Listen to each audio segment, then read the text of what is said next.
그리스도는 하나님이시다. 성경의 여러 곳에서 그리스도를 하나님이라고 부르고 있다. 시편 기자는 이런 말씀을 하였다. 전능하신 자 하나님 여호와께서 말씀하사 해 돋는 데서부터 지는 데까지 세상을 부르셨도다. 온전히 아름다운 시온에서 하나님이 빛을 발하셨도다. 우리 하나님이 임하사 잠잠치 아니하시니 그 앞에서 불이 삼키고 그 사방에는 광풍이 불리로다. 하나님이 그 백성을 판단하시려고 윗 하늘과 아래 땅에 반포하여 이르시되 나의 성도를 내 앞에 모으라. 곧 제사로 나와 언약한 자니라 하시도다. 하늘이 그 공의를 선포하리니 하나님 그는 심판장이시미로다. 시편 50편 1절로 6절. 이 구절의 말씀에서 그리스도에 대하여 말한 것으로 보아 다음과 같은 사실을 알 수 있다. 첫째로 이미 배운 바와 같이 모든 심판을 아들이 위임받으셨다는 사실과 둘째로 그리스도의 재림 시에 천사들을 보내어 그의 택하신 자들을 사방에서 모으신다는 사실이다. 마태복음 24장 31절 참조. 우리 하나님이 임하사 잠잠치 아니하실 것이다. 그렇다. 왜냐하면 주께서 친히 하늘로부터 강림하실 때에 호령과 천사장의 소리와 하나님의 나팔을 불면서 오실 것이기 때문이다. 데살로니가 전서 4장 16절. 이 호령은 하나님의 아들의 음성이 될 것이며 무덤 속에 있는 자들이 다 듣고 무덤에서 나오게 될 것이다. 요한복음 5장 28절, 29절 참조. 그들은 살아있는 의인들과 함께 공중으로 올려져서 주님을 만나게 될 것이며 영원토록 주님과 함께 있을 것이다. 이렇게 하여 우리가 그 앞에 모임을 가지게 될 것이다.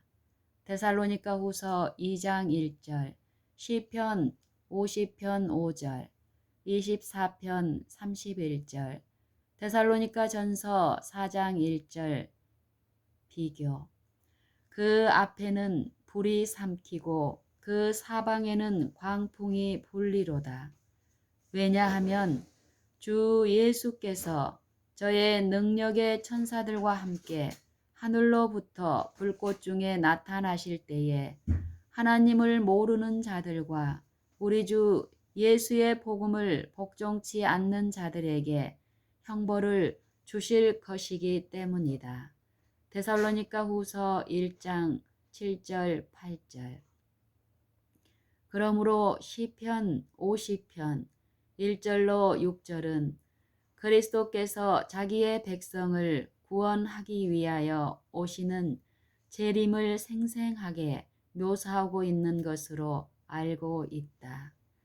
재림하실 때에는 전능하신 하나님으로 오실 것이다. 하박국 3장과 비교. 초림하시기 오래전에 선지자 이사야는 이러한 이로의 말씀을 이스라엘에게 하였다. 이는 한 아기가 우리에게 낳고 한 아들을 우리에게 주신 바 되었는데 그 어깨에는 정사를 메었고 그 이름은 기묘자라 모사라 전능하신 하나님이라 영존하시는 아버지라 평강의 왕이라 할 것임이라. 이사야 9장 6절. 이 말씀은 단순히 이사야의 말이 아니다. 하나님의 성령이 하신 말씀이다. 하나님은 아들에게 직접 말씀하실 때에도 같은 이름으로 부르셨다. 시편 45편 6절에서 이런 말씀을 하셨다.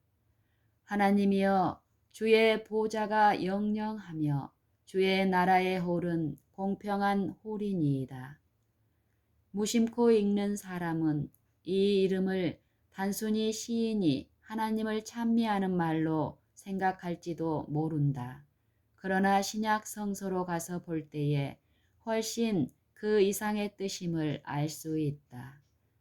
하나님 아버지께서 아들 하나님에게 말씀하시면서 그 아들을 일컬어 하나님이라고 하시는 것을 알 수 있다. 히브리서 1장 1절로 8절 참조. 이 이름은 그리스도가 어떤 큰 업적을 세운 결과로 받은 것이 아니고 기업으로 얻으신 것이다. 그리스도의 능력과 뛰어나심에 대하여 말하면서 히브리서 기자는 저가 천사보다 얼만큼 뛰어남은 저희보다 더욱 아름다운 이름을 기업으로 얻으심이니 라고 했다. 히브리서 1장 7절. 아들이 아버지의 이름을 받는 것은 당연한 일이다. 그러므로 그리스도께서도 하나님의 독생자로서 같은 이름을 가지는 것은 당연한 일이다. 또한 아들은 다소의 차이는 있으나 아버지를 판박듯 닮기 마련이다. 어느 정도 아버지의 모습과 개성을 지닌다. 그러나 완전히 닮을 수는 없다. 왜냐하면 인류에게는 완전히 꼭 닮는 것은 있을 수 없기 때문이다. 그러나 하나님에게나 그의 하시는 모든 일에는 결코 불완전이 없다. 그러므로 그리스도는 아버지의 본체의 형상이시다. 히브리서 1장 3절. 자존하시는 하나님의 아들이므로 나면서부터 하나님의 모든 속성을 가지셨다. 하나님에게 아들이 많으신 것은 사실이다. 그러나 그리스도는 하나님의 독생자이시다. 그러므로 어떤 점에서는 하나님의 아들 외에는 어떤 존재도 일찍이 없었고 또 있을 수 없다는 말이 된다. 천사들은 아담과 같이 창조에 의하여 하나님의 아들이 되었고 그리스도인들은 입양에 의하여 하나님의 아들 자녀가 되었지만 그리스도는 출생에 의하여 하나님의 아들이 되신 것이다. 욥기 38장 7절, 누가복음 3장 38절, 로마서 8장 14절 15절 참조. 히브리서 기자는 하나님의 아들이라는 지위는 그리스도를 격상시켜 만든 지위가 아니고 기업으로 얻은 지위임을 말하고 있다. 모세는 하나님의 온 집에서 사환으로 충성을 했지만 그리스도는 그의 집 맡은 아들로 충성하였다고 했다. 히브리서 3장 6절. 또 그리스도는 집 지은 자라고 말했다. 여호와의 전을 건축하고 영광을 받으시는 분이 바로 그리스도이시다. 스가랴 6장 12절 13절 참조. 그리스도 자신도 하나님이심을 크게 강조하여 가르치셨다. 젊은이가 와서 묻기를 선한 선생님이여 내가 무엇을 하여야 영생을 얻으리이까? 라고 했을 때에 예수께서는 물음에 곧이어 대답하시기 전에 내가 어찌하여 나를 선하다 일컫느냐? 하나님 한 분 외에는 선한 이가 없느니라 고 말씀하셨다. 마가복음 10장 17절 18절. 예수님은 무슨 의미로 이런 말씀을 하셨는가? 자기를 일컬어 부르는 칭호를 부인하려는 것이었을까? 그 자신이 완전 무결하게 선하지는 않으시다는 것을 암시하는 것이었을까?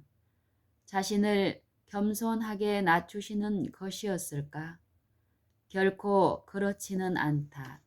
왜냐하면 그리스도는 온전히 선하신 분이기 때문이다. 예수님을 계속 주시하면서 무엇인가 책잡을 수 있는 허물을 찾고 있던 유대인들에게 명확하게 이런 말씀을 하셨다. 너희 중에 누가 나를 죄로 책잡겠느냐? 요한복음 8장 46절. 유대 나라 전역에서 어떤 사람도 그가 죄의 모양이라도 가진 어떤 일을 행하거나 말을 하는 것을 들어보았다고 하는 자를 찾아볼 수가 없었다. 그래서 예수를 정죄하려고 결심한 자들이 할 수 있는 일은 거짓 증인을 돈 주고 살 수밖에 없었다. 베드로는 말하기를 저는 죄를 범치 아니하시고 그 입에 괴사도 없으시며 라고 했다. 베드로전서 2장 22절.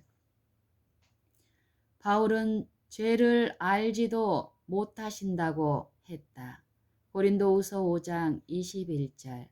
시편 기자는 여호와는 나의 바이시라 그에게는 불의가 없다고 하였으며 요한은 그가 우리 죄를 없이 하려고 나타내신 바 된 것을 너희가 아나니 그에게는 죄가 없느니라고 하였다. 시편 92편 15절, 요한일서 3장 5절. 그리스도께서는 자신을 부인하실 까닭이 없으므로 선하지 않다고 말씀하실 수 없었다. 오늘이나 어제나 완전히 선하셨으며 선은 완성이셨다.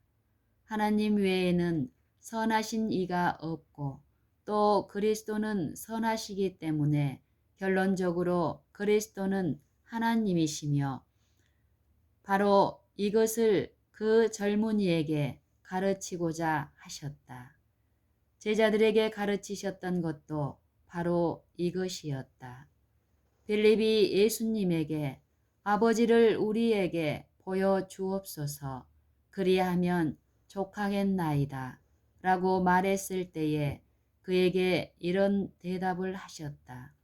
요한복음 14장 8절. 빌립아 내가 이렇게 오래 너희와 함께 있으되 네가 나를 알지 못하느냐? 나를 본 자는 아버지를 보았거늘 어찌하여 아버지를 보이라 하느냐? 요한복음 14장 9절. 이 말씀은 나와 아버지는 하나이니라고 말씀하셨을 때와 같이 강조하여 하신 말씀이다. 요한복음 10장 30절. 비록 인간들과 같이 세상에 계셨을 때라도 그리스도는 하나님이셨으므로 아버지를 보여달라고 요청을 받으셨을 때에 나를 보라고 말씀하실 수 있었다. 또 이 말씀과 더불어 마음에 떠오르는 말씀은 아버지께서 맏아들을 세상에 보내실 때에 하나님의 모든 천사가 저에게 경배할지어다 라고 하신 말씀이다. 그리스도께서 경배를 받으실 수 있었던 것은 창세전에 아버지와 영광을 누릴 때뿐만 아니었다. 베들레헴에 아기로 오셨을 때에도 하나님은 모든 천사들에게 명하여 그에게 경배드리도록 하셨던 것이다. 유대인들은 그리스도께서 자신에 관해서 가르치는 바를 모르고 있었던 것은 아니었다. 아버지와 하나라고 선언하셨을 때에 유대인들은 돌을 들어 치려고 하였다. 그가 행한 선한 일 중에서 어떤 일 때문에 돌로 치려고 하느냐고 물었을 때에 그들은 이렇게 대답을 했다. 선한 일을 인하여 우리가 너를 돌로 치려는 것이 아니라 참남함을 인함이니 내가 사람이 되어 자칭 하나님이라 함이로다. 요한복음 10장 33절. 만일 그들이 생각한 대로 예수께서 한낱 사람에 불과했다면 그가 한 말씀은 두말할 것 없이 참남이 되었을 것이다. 그러나 그는 하나님이셨다. 그리스도께서 이 땅에 오신 목적은 하나님을 사람들에게 나타내어서 사람들이 자기에게 나아오도록 하려는 것이다. 그러므로 사도 바울은 말하기를 하나님께서 그리스도 안에 계시사 세상을 자기와 화목하게 하시며 라고 했으며 요한은 하나님이신 말씀이 육신이 되었다고 하였다. 고린도후서 5장 19절, 요한복음 1장 1절 14절. 이와 관련시켜 계속하여 말하기를 본래 하나님을 본 사람이 없으되 아버지 품속에 있는 독생하신 하나님이 나타내셨느니라고 하였다. 요한복음 1장 18절. 특별히 아버지 품속에 있는 독생하신 하나님이라는 표현에 주목해보라. 특별히 아버지 품속에 있는 독생하신 하나님이라는 표현에 주목해 보자. 하늘에서는 물론 땅 위에서도 하나님의 품속에 계시며 여전히 하나님 중에 한 분이시다. 현재 시제의 사용은 계속적인 존재하심을 의미한다. 예수께서 유대인들에게 아브라함이 나기 전부터 내가 있느니라 고 말씀하셨을 때에도 이와 같은 사상을 나타내셨다. 요한복음 8장 58절. 또 떨기나무 불꽃 가운데 모세에게 나타나셔서 그의 이름을 나는 스스로 있는 자니라고 선언하였던 그분과 동일한 분이심을 보여주고 있다. 끝으로 사도 바울이 예수 그리스도에 관하여 하신 영감적인 말씀을 보자. 아버지께서는 모든 충만으로 예수 안에 거하게 하시고 골로새서 1장 19절. 그리스도 안에 거하는 이 충만이 무엇임을 2장에서 알 수 있다. 그 안에는 신성의 모든 충만이 육체로 거하시고 라고 말하고 있다. 골로새서 2장 9절. 이 말씀은 그리스도께서 하나님의 모든 속성을 타고 나셨다는 사실을 매우 완벽하고도 명백하게 증거하고 있다. 그리스도의 신성에 대한 문제는 계속 숙고해 나간다면 매우 분명하게 이해될 것이다.